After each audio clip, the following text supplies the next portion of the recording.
It's never too late to start. I'm going to start by sharing with you a number of very important critical ideas. And the first one is this one. There's a friend of mine, his name is Orrin Hudson, and he was the Alabama State chess champion. And he grew up in the ghettos of Birmingham and became a chess champion. Then he was the #1 Cadillac dealer and became a professional speaker. And I was talking to him, we were having lunch together down in New Orleans, and it was at a professional speakers convention, and we were talking about my new book, The Success Principles, was about to come out. And he said, you know, to me, success is like knowing the combination to a lock. He said, if you know the combination to a lock, it doesn't matter if you're male or female, white or black, Hispanic or Asian, you're 55 or you're 16, your IQ is 150 or your IQ is 93. If you know the combination, the lock has to open. And the problem is, most of us are going through life and we don't know the combination. We maybe have 3 of the 4 numbers we need, but we don't have them all. And so the idea is that what I'm about, what I've spent 30 years of my life doing, was researching what is the combination to the lock. Interviewing people at the top of their careers, whether they were athletes, politicians, people in business, etc., and saying, what is this combination? What is the system? And if you know a system always produces a predictable result. You know, if you use my Aunt Betty's apple pie recipe, it always comes out really good if you do what it says, because it's a system that's proven. And so I want to share with you the basics of a system that works. No matter what you're starting out at, wherever you are, it will work for you. And you may remember oilman J. Paul Getty. He was at one time the richest guy in the United States.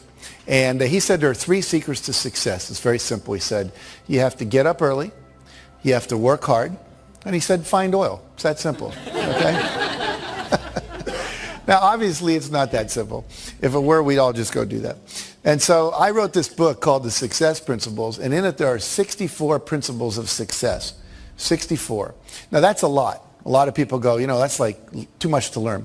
So what I've done for you today, we're going to cover about 8, 9 of those principles, the core essence, the necessary building blocks that if you do them, they'll take you to the next level. Now, the promise I always make people is threefold. If you do this work and you apply it to your life, and the key is apply it, not just listen to it, but put it into practice. Number 1, you can double your income. And number 2, you can double your time off. And you can create more balance in between your work life and your family life and have a lot more fun. And you can do that in 3 years or less. Now, how many people here, if you could double your income and double your time off in 3 years or less, would be interested in learning how to do that? Okay, good response. We're talking to the right crowd.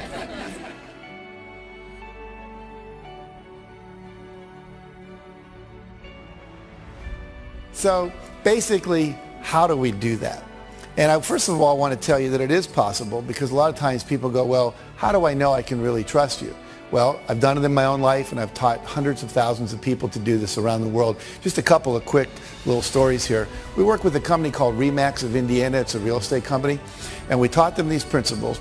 And in the first year, 65% of the people doubled their income.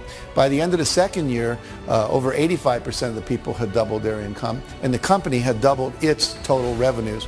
And went on, many people tripled and quadrupled their income in 2 years or less, okay? In my own life, here's one of my students, Scott Schilling. He said, I took your training and I learned these principles, and literally, he said, I made 22% of my 365-day salary in just 2 days after working with you. Now think about that. That's 1/5 of his yearly income in 2 years. I mean, 2 days rather.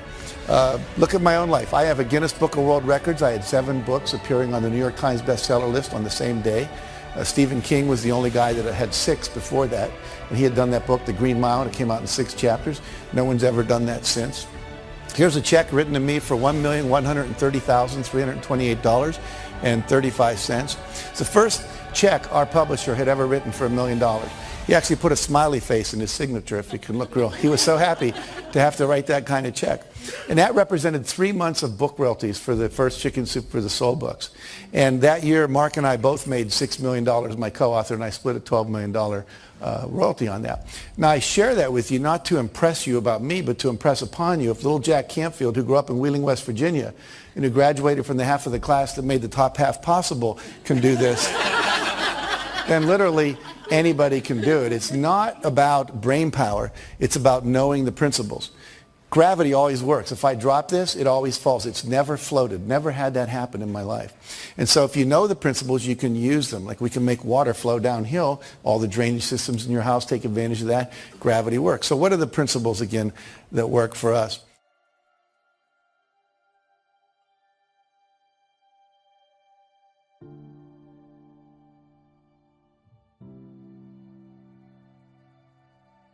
Now, Jim Rohn says you can't hire other people to do your push-ups for you. I love that quote. I can't hire, what's your name? Rob. I can't hire Robin to go to the gym and work out for me and have my muscles get more toned. I can't hire you to meditate for me and I'm going to get a higher consciousness. I can't hire you to do my planning for me at night so my day is more organized the next day. All the things I'm going to teach you are things that you have to do. There are things that no one else can do for you. There are things. You can delegate certain things in your life, but not your health care, not your meditation, not your exercise, not these principles and strategies that we're going to be learning here today. So the first principle, building on that, says you must take 100% responsibility for your life and your results. And what that means is you have to give up all blaming, all complaining, all excuse making, all looking out at the world and saying, well, if the world were different, then I would be better off. Right now, we're all upset about the Chinese and the Indians are using more oil, which is sending the oil prices up, and we wish that wasn't happening. Some of you may love the president we have, some of you may not. We go through all these things where we say, if it wasn't for that, if it wasn't for the war, if it wasn't for him, if it wasn't for her, if it wasn't for the economy, then my life would be working perfectly. But there's a little formula I learned that's very, very powerful, and it really is the basis of everything I teach. It says E plus R equals O. And what that stands for are the events in your life, you have a response to them, and that creates outcomes. And everything in your life that you experience, whether you love it or you complain about it, is an outcome of how you've responded to earlier events. For example, if I put $200 in front of you and you go out and party with it, a month later your net worth hasn't increased. But if I put that $200 in front of you, that's the event, your response is you invested, and then a year later maybe it went up to $250. So now your net worth went up. Same event, different responses.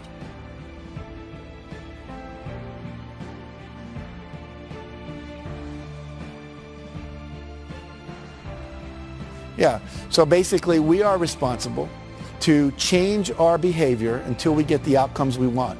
And that's kind of an experiment. You never know if something's going to work or not. Maybe you're distant from your spouse and you try a new communication technique you learn in a workshop and it works. You go, ah, great. Or maybe you try and it doesn't work. Well, there's just about 500 more you could try. You know, you could read Men Are From Mars, Women Are From Venus, Children Are From Hell, one of those books. And just kidding. But, you know, there's so much out there, so many good techniques. And unfortunately, most people don't experiment with trying on new ones. Life should be approached as a huge experiment. And you just keep experimenting until you get it right, okay? All right, we talked about that, so we'll go to this. E plus R equals O again. I want to give you a business example. A friend of mine during the first Gulf War was a Lexus dealer, and people stopped coming in to buy Lexuses. They were all watching CNN and CNBC and watching the war on TV. And plus, we were having a minor recession, so people were holding on to their discretionary income. So what happens was, he said to his staff, E plus R equals O. There's a war. People are watching TV. Our responses, we've been doing the same thing. Ads on the radio, ads in the newspaper, waiting for people to come in. Well, they're not coming in. We better do something different. We're not going to go out of business, but we're going to take a huge economic hit if we don't. So they tried 4 things, one of which worked, and I'll tell you what that was. They said, if the people aren't coming to us, let's take cars to where they are. Okay? So they would go out with 5 or 6 Lexuses, and they'd go to a party. What's your name, sir? Tom. They go up and say, Tom, what do you do for a living? I'm an investment banker. You're an investment banker. How's the investment banking business doing these days? Great. Doing great. What's he eventually going to ask me? What do I do? And I'm going to say I'm a Lexus dealer. And then I would say, have you ever driven a Lexus? Yes. Yes. Did you like it? Loved it. Loved it. You know, we have a new LS400 outside, never been ridden by anyone. It's got the new Nakamichi sound system, quadraphonic sound. It's got the tilt-back mirrors. It's got the new seats that have the air that comes out that can keep you warm or keep you hot, depending on what you need. Would you like to take a little spin with me, see what it's like? Great. So we go and we take a little spin in the Lexus. Now you come back in. Let me ask you a question. How many of you have ever test driven a new luxury car and then got back in your old car? You know that feeling? You were really satisfied until then. Well, they ended up selling over 60% of the people they did that with a new car within 2 weeks. Because they didn't wait, they tried something different. And if you keep experimenting like that, you'll find the R that works. but you have to be willing to take a risk. And the reason most of us don't do that is we don't want to feel uncomfortable, because all new things require discomfort.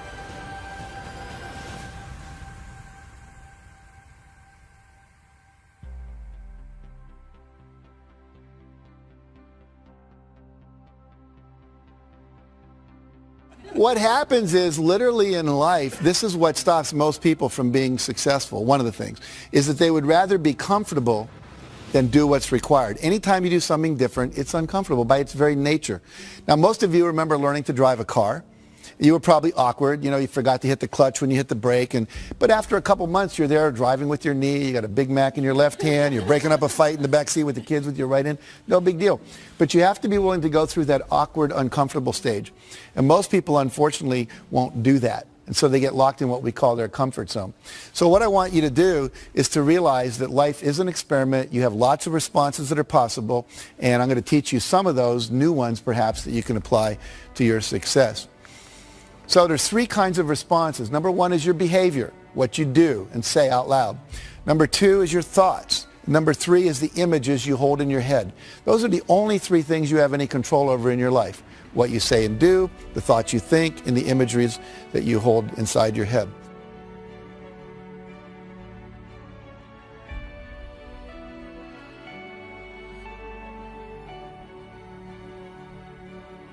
Henry Ford said, whether you think you can or think you can't, either way, you're right.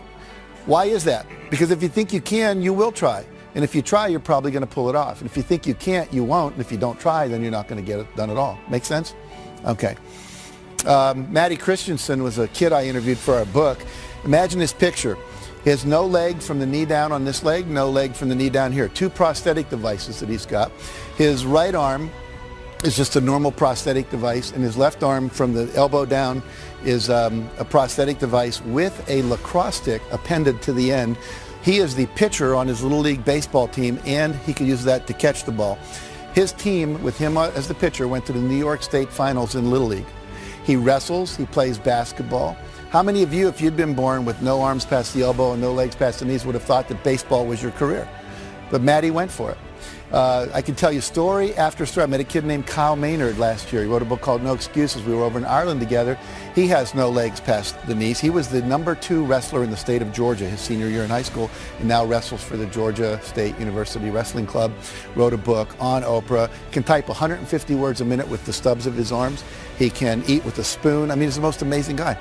And we say that, and then when I hear that and I look at these people, I think, what's my excuse? What story am I telling me that I can't do something when these people can do that? And I tell you that hopefully to inspire you to realize you can do anything. There's nothing you can't do. And all those people that are out there that are doing anything that you go, wow, that's great, is just a model for you that says this is possible. And if they can do it, I can do it. He said to me when I was interviewing him, he said, you have to give up all of your excuses. He said, you have to become solution-oriented. You have to move in such a way that you're always solving a problem. He said it was just a problem to be solved because he was so passionate about what it is that he wanted to do. Some of you have seen Tony Robbins on television, and he tells a wonderful story that we put in our first Chicken Soup for the Soul book of being in New York. He sent his staff out. He said, I want you to go find a van because I want to take some food, put it in some baskets, about 30 baskets of food, and we'll go give it to the homeless people up in Harlem. So they went out to rent a van. He came back a couple hours later from some radio interviews. There was no van. He said, where's the van? I said, Tony, there are no vans for rent in New York. They're all being used. It was Thanksgiving weekend. They'd all been rented up. He says, well, why didn't you just go get one from someone else? I said, Tony, people own them. They're using them. He says, come on. And they went out on the street. And the first van that came by, Tony jumped out in front of it like this and started going like that. Now, Tony must be, I don't know, 7 foot, 8, 10, whatever. He's big. And he said, I learned something about New Yorkers that day. He says, they don't stop. They speed up. So he said that strategy wasn't working. E plus R equals O. We need a different response. So they went to where the cars had to stop, called a traffic light. And then he'd knock on the window and they'd roll it down and he'd say, hi, I'm Tony Robbins. You may know me from TV. But even if you don't, what we're trying to do is rent a van and, find a van. We're glad to pay you to rent it. And we'd like to just get some food and drive it up to Harlem and give it to some homeless people. And they would all say, I don't want to go to Harlem. It might not be safe up there. And so this went on for a half hour. And finally, Tony's staff said, Tony, give it up. It's never going to happen. We're not going to get a van. Let's go eat dinner. And Tony said, that's a terrible attitude. We are going to get a van. It's just a numbers game. Well, another half hour went by. And Tony knocked on the window of this one van. The window went down and told him a story. And the guy said, jump in. And as he jumped in, the driver reached over and picked the hat up off the seat that Tony was about to sit in, the passenger seat, put it on his head. It said Salvation Army. Turns out the guy was the head of the Salvation Army, Captain John Runnan, for all of New York City. And they went and they bought the food, and he said, look, there's a worse place even than Harlem. It's called the South Bronx. Let's go there. And so they went and took 30 baskets of food to people living in these, literally abandoned houses. And he said, we lifted a lot of lives. He said, but more importantly, I raised the consciousness of my staff that day, and they realized there's always a van in New York City. But let's look at what some of the principles are of success that are contained in that story. Number one, Tony had a clear intention. You must know exactly what it is you want. You have to have a goal. You have to have a vision. Number two, he had a positive expectation. He fully expected to get it. Pete Rose, the great baseball player, said, he was interviewed once, he said, when you go up to bat, how often do you expect to get a hit? He said, every time. He said, if I'm not expecting to get a hit, I shouldn't be standing there. And you don't always hit it, but you want to come from that expectation level. He never gave up because he fully expected the result was going to happen. It was just a matter of time. Number three, he took action. Because a lot of times you have great ideas. I was just here today, a guy was talking about, we were talking about horseback riding, and he said, it'd be neat if they made those gel things they put in the feet to put on the saddle of horses, because your butt gets sore when you ride a horse. And I said, that's a great idea. And he just passed it off. I said, no, you ought to do something about that. How many times have you had a great idea, didn't do anything about it, and then a year later someone did something about it, made a lot of money, got the promotion, etc. So when you have the idea, the inspiration to act, it's time. Act. And you don't have to know it perfectly. You can drive from here to California, wherever you might be, assuming you're not in Hawaii, by going west. And what happens is that you don't have to see the whole route. You only need to see 200 yards ahead of you. At night, you can drive just with your headlights, and the headlights keep moving with you. And your goal in life is to get in the game. You don't have to see the whole blueprint. You just have to see the next steps, the next steps, the next steps. And if you keep taking the next steps, eventually you get to where you want to go. Does that make sense?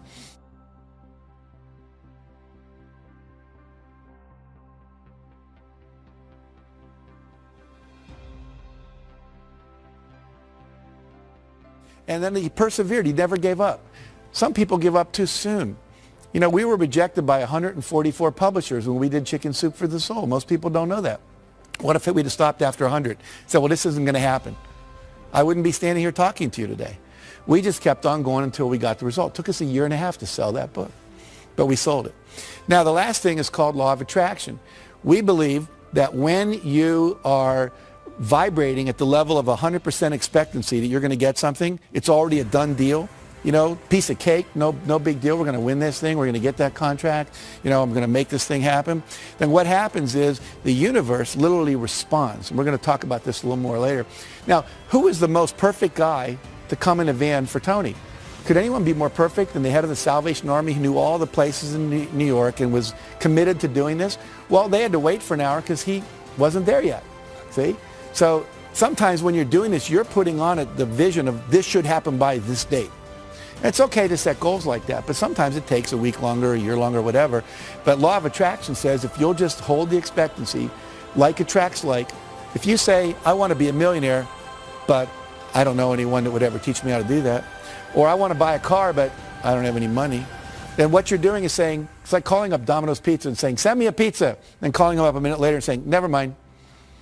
It's like, you've got to create the space mentally to hold this vision that you've got. And that requires expectation and then knowing that the perfect thing is on its way, just as it was in that situation for Tony. In the Success Principles, I write about a woman named Catherine Lonigan. Catherine Lonigan went off to college. She wanted to be a writer, and she took her first writing class, and she got an F. And she went to see the teacher and said, why'd I get an F? He says, because you can't write.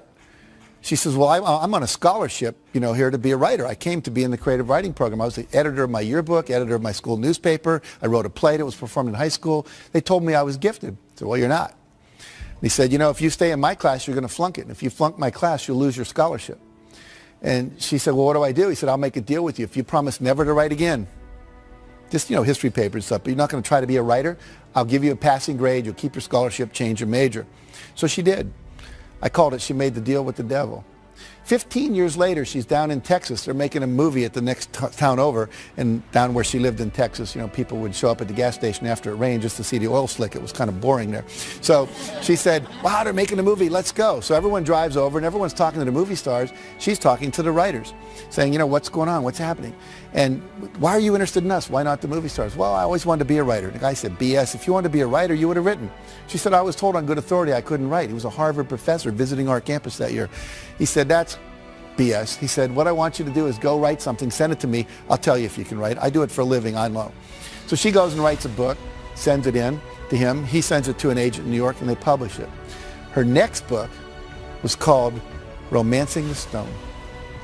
The book after that, Jewel of the Nile. Both made into movies with Michael Douglas and Catherine Turner. So what's the deal here? 14, 15 years of her talent wasted because she bought someone else's evaluation of her. My friend Terry Cole Whitaker says she wrote a book called What You Think of Me Is None of My Business. Do not let other people's evaluations of you control you, okay? It's just an E. Your response is thank you very much. You keep pursuing your passionate dream, okay?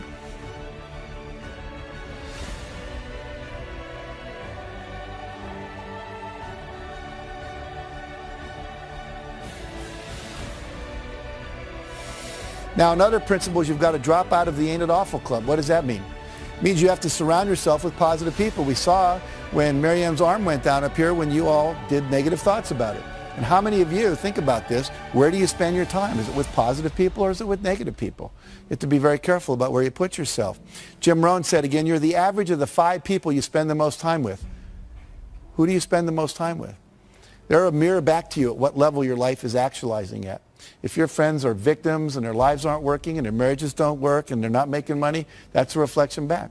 If you're working out with people and hanging out with people that are at a higher level, then that's a reflection back. And what I teach people is always try to get with the people that are the next level up. You're making $50,000 a year, you want to make $100,000, find some people making $100,000 and spend some time with them, however you have to do that. If you want to be more spiritual, go to some spiritual retreats where spiritual people hang out. Get in their space, learn what they do, how they think, etc. We had a story in the second helping of Chicken Soup for the Soul. Carl Coleman's driving to work when his car collides with another woman's car, and they get out, and she's crying, and he's like relieved. This is a minor fender bender. Why are you crying? She said, you don't understand. This is a brand new car, 3 days from the showroom. How am I going to explain this to my husband? He said, well, I'm really sorry about that, but we need to get your registration, your driver's license, your insurance record so we can, exchange that data so we can file our accident reports.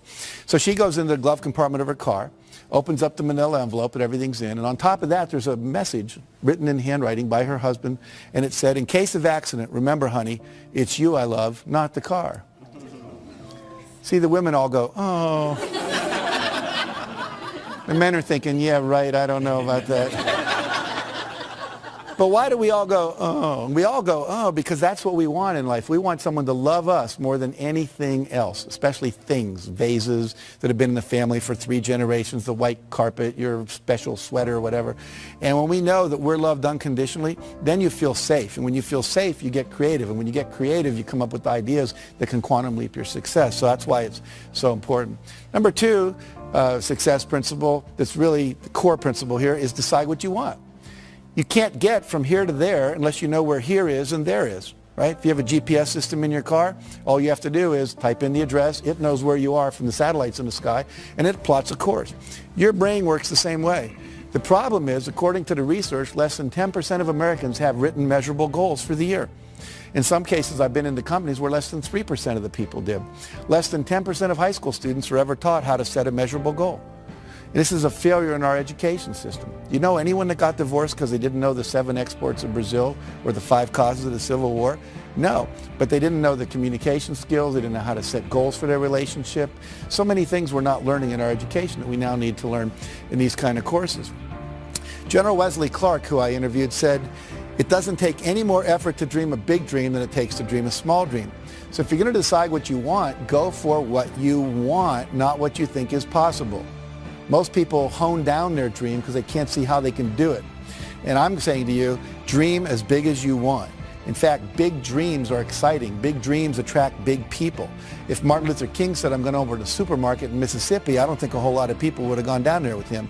But when he said, I want to end racism in America, that was a big dream and it inspired a lot of people to want to play at great personal sacrifice to themselves because it was big enough and worth doing.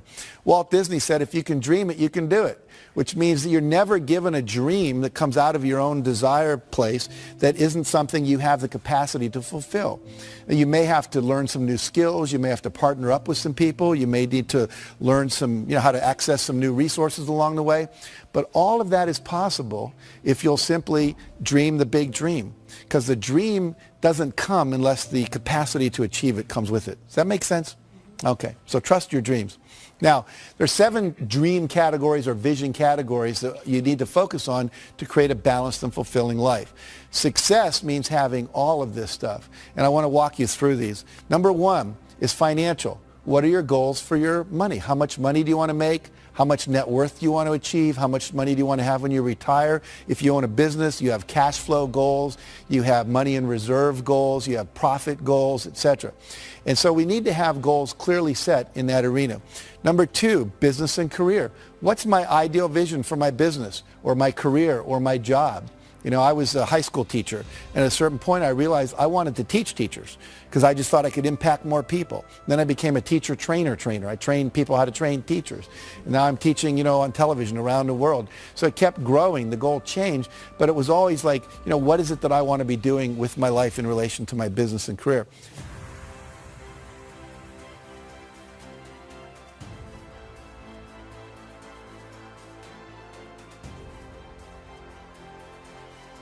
Number 3, fun time and recreation goals. One year our fun time goals, my wife and I, was learn salsa dancing. This past 2 years I've been learning to play the piano.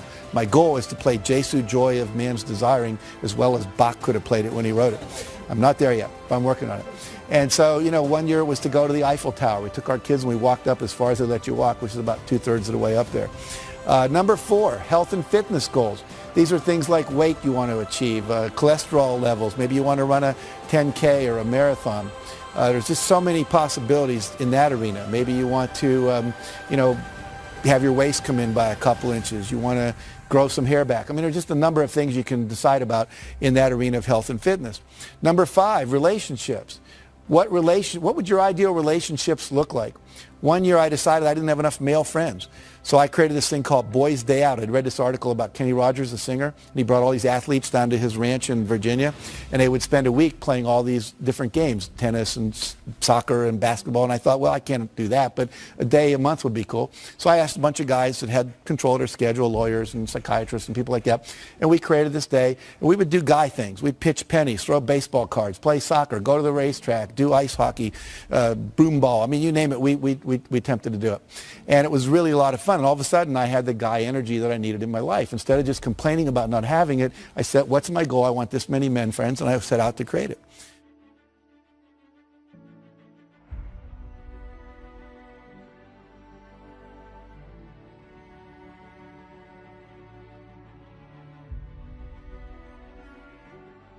Number 6 is personal.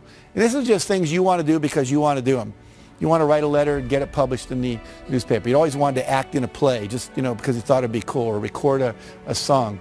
Or this could be where your personal growth goals, your spiritual growth goals are.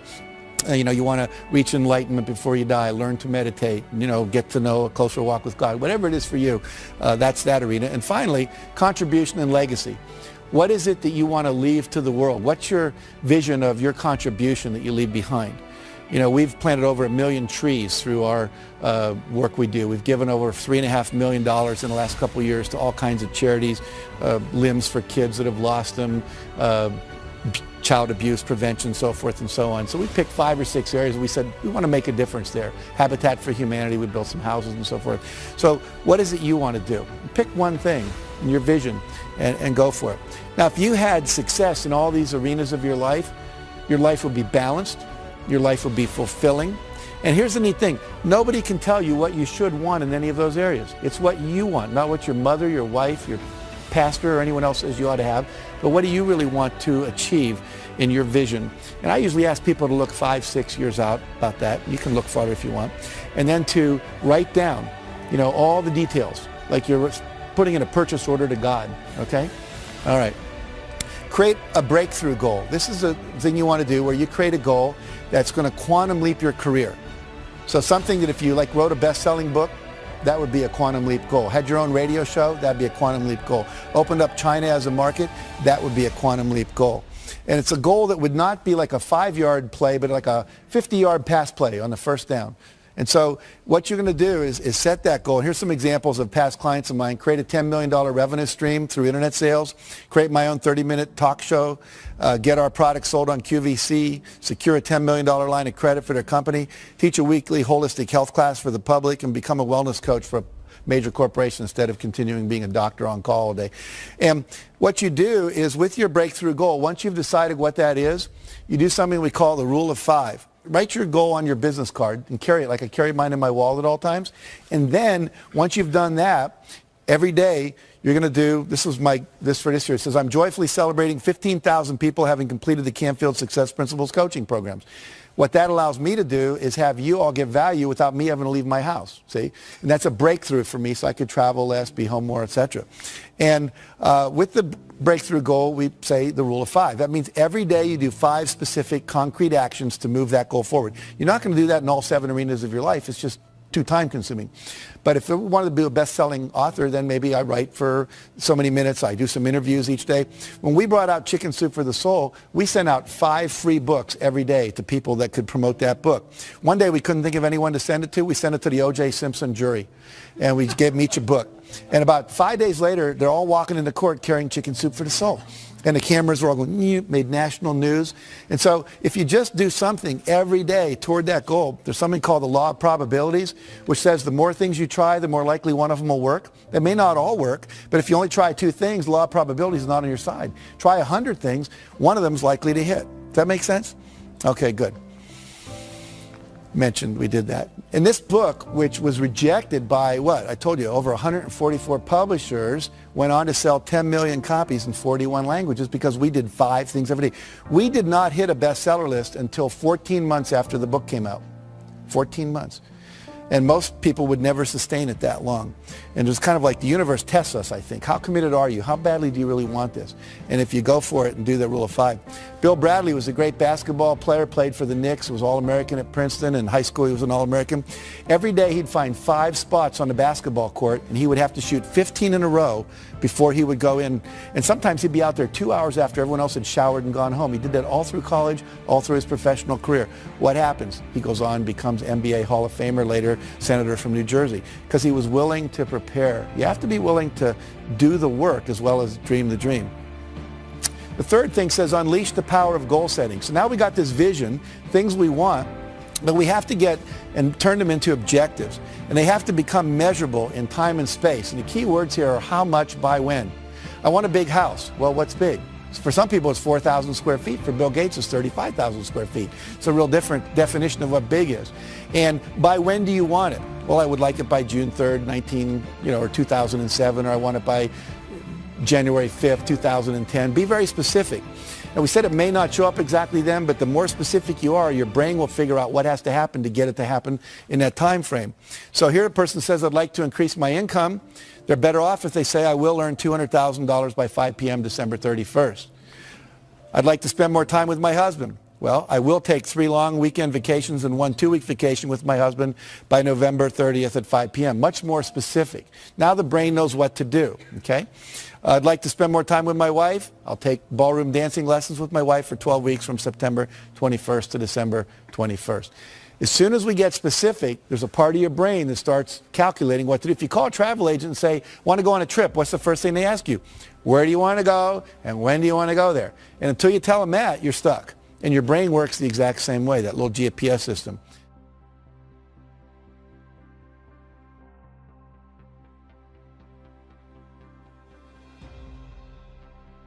I'm going to lose weight and get fit. Needs to be, I'll weigh 190 pounds or 140 pounds by a certain date. Make sense? Again, less than 10% of Americans do this. And guess what? 10% of Americans own 90% of America. And guess what? They're the same people because they're clear about what they wanted, clear intention. All right. Next area is images. We now know that your body cannot tell the difference between a real event and an imagined event. Okay? If I were to have you close your eyes and imagine you were standing in the middle of a very small terrace on top of the tallest skyscraper in the world, you'd start to have queasy stomach and your hands would sweat because your body would really think it was there, even though you were safe in this room. Now, we can use that principle to our advantage to create success by using this power of visualization.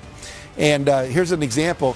One basketball team at Ohio State University, they took and they said, we want 1/3 of you, they all had equal foul shooting records, to not touch a basketball for 30 days.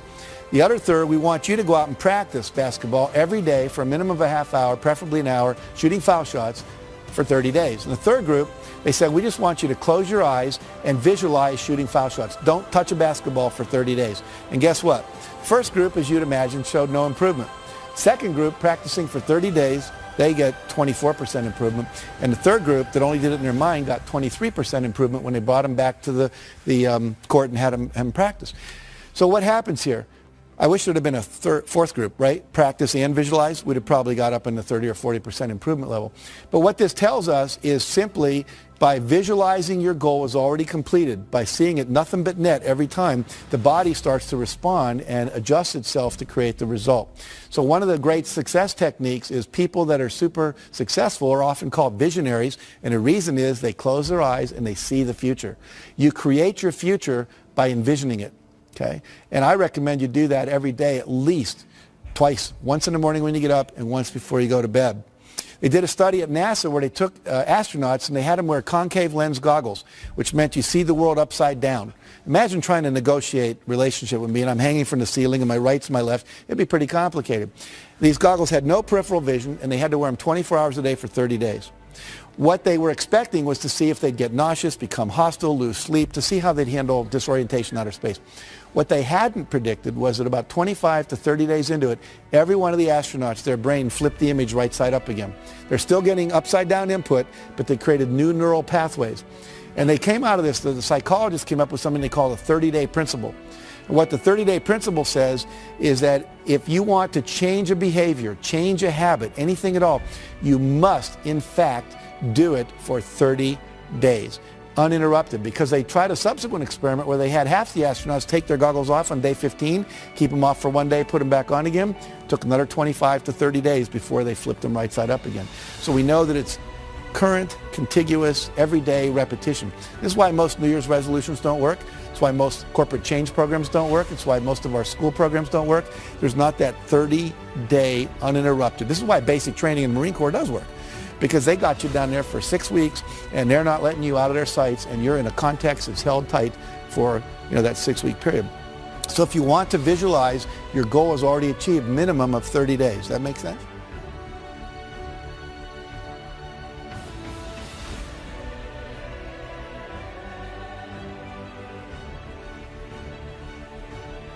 The reason this works, where your vision becomes real when you visualize what it is you want, is there's two things that go on in your brain. You have a vision of what you want, you have the current reality, they don't match.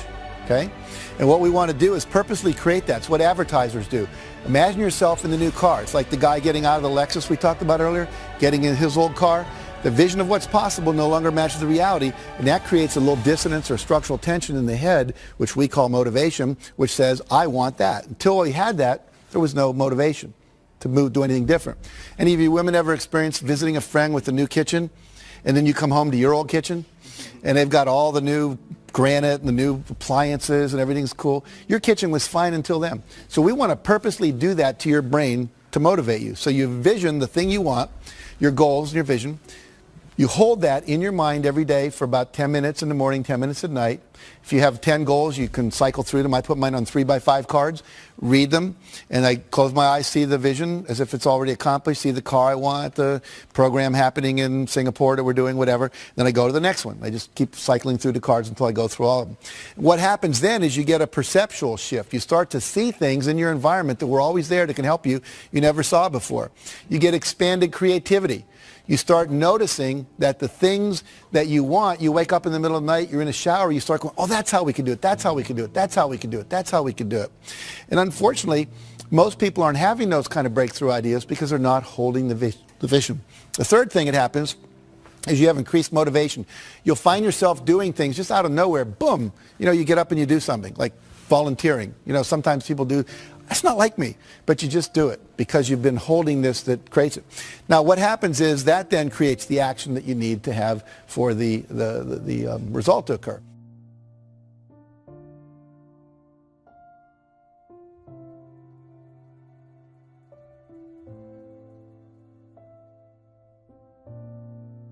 Not every action is going to work.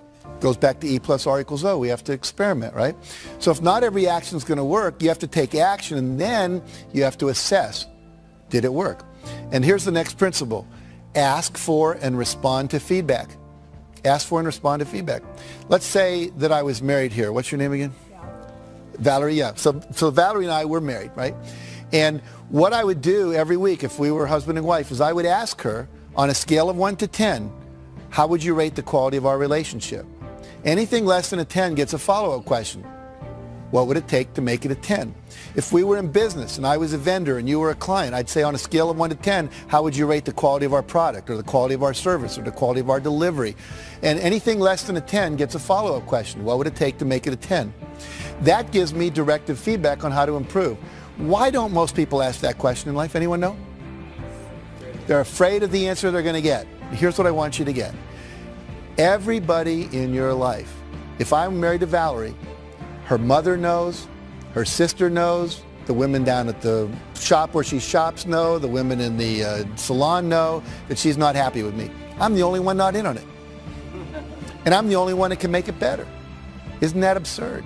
So asking for feedback is a really critical thing. Asking is a critical principle, period. If I want more, I have to ask other people, participate, support me, be my mentor, be my coach, buy my product, whatever it is. And again, most people don't ask for what they want. And the fear there is fear of rejection.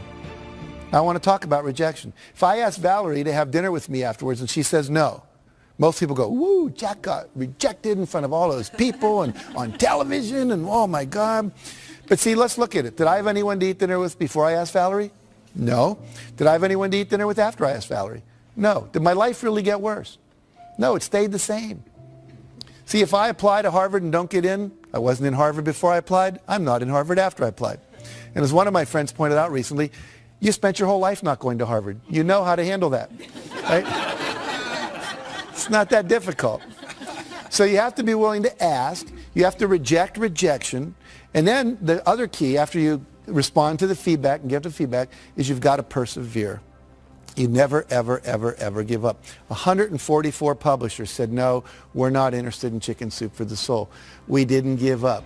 I had a friend who wanted to be a chiropractor up near Pebble Beach, California, and he went to the Chiropractic Association and said, would you help me open my office here? And they said, no, we really don't want any more chiropractors here. We're going to recommend you go somewhere else. We have one chiropractor for every 8 people.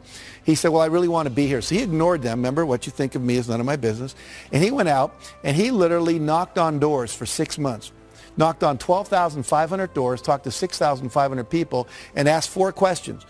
Should I name my office this or this? Should I put it over on this side of town or that side of town? If I wanted people to come in before or after work, if they had a 9-to-5 job, would I be better open 7 to 9 or 5 to 7? And finally, he said, what newspaper should I advertise in? And lastly, he said, if I do an open house, would you like an invitation? 6 months later, he opened his office. His first month in practice, young kid, still in his 20s, out of chiropractic school, made $72,500 net profit. He netted over $1 million that year. Now, what did he do different than most people? He went out and he engaged people. He asked them, would you like to come? Would you get involved with me? I was giving this talk and a guy came up to me and said, I've been coming to this church where I was talking to. He said, for 15 years. And now you're telling me about this guy. He came and he knocked on my house. And I talked to him. And I didn't need a chiropractor for 5 years. And then once I had an accident at work. And he said, I still had his card on my bulletin board in the kitchen. And I went to him because you know him. See, we do business with people we know. Okay, so never, ever, ever give up. Ever, ever, ever.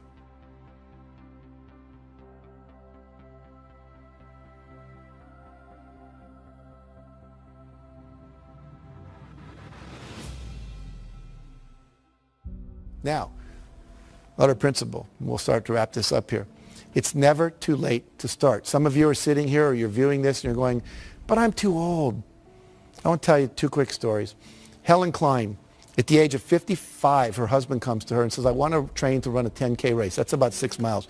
She said, are you crazy? We're in our 50s. He said, no, I want to do it. Why don't we just run around the backyard? Now, their backyard was about 3 times bigger than most of our backyards, but it wasn't a ranch or anything. They ran around, and they just dropped dead almost at the porch in the back. Like, and she said, I was so disgusted with myself, I decided the next day I would either walk or run around twice, the next day 3, the next time 4 times. She just kept adding 1 lap every day. Then she started doing it around the block, and she would add a lap every day. Well, in 6 months, she got to the point where she could run a 10-mile race, and she entered it. Now, I met her when she was 83. She was getting an award at the same place I was in California. And she had just finished running a 100-mile marathon. She's run several 24-mile marathons, 5 75-mile ultramarathons, including one all the way around Lake Tahoe. She started when she was 55. Cliff Young shows up, Australian, 61, sheep herder, to a race that goes from Sydney to Melbourne. It's about 800 kilometers. He's not wearing Nikes. He doesn't have on Pumas. He's not wearing the latest running gear. All these world-class athletes are there. He's wearing Oshkosh overalls over a T-shirt with a baseball cap, work boots, and galoshes. And they're all laughing at him like, you crazy? Is this some kind of publicity? So he says, no. He says, what running experience do you have? He says, well, I chase the sheep around. We don't have a horse or anything. So, anyway, they take off. And they're going crazy. And they're running and running and running and running. And he just kind of starts shuffling off like this. That night, all the other runners went to sleep. You're supposed to run 18 hours and sleep 6. Well, no one told Cliff you were supposed to sleep. So he didn't know. So because he didn't know, he didn't do it. He said, I've stayed up many nights chasing my sheep around and make sure they didn't get in trouble. So he's running, and he runs right by him, and because he runs right by him, no one tells him to stop because they're all asleep. He cut 5.5 hours off the world record for that race. Okay? So here's the deal. Doesn't matter how old you are. And the other thing important in that story is the less you know about how you should be and you just go for what you want. See, most of us, we have all these beliefs that are limiting us. Find the stories that inspire you and start believing that. Believe you can. Talk to yourself in a positive way. And if you do that, you can create miracles in your life.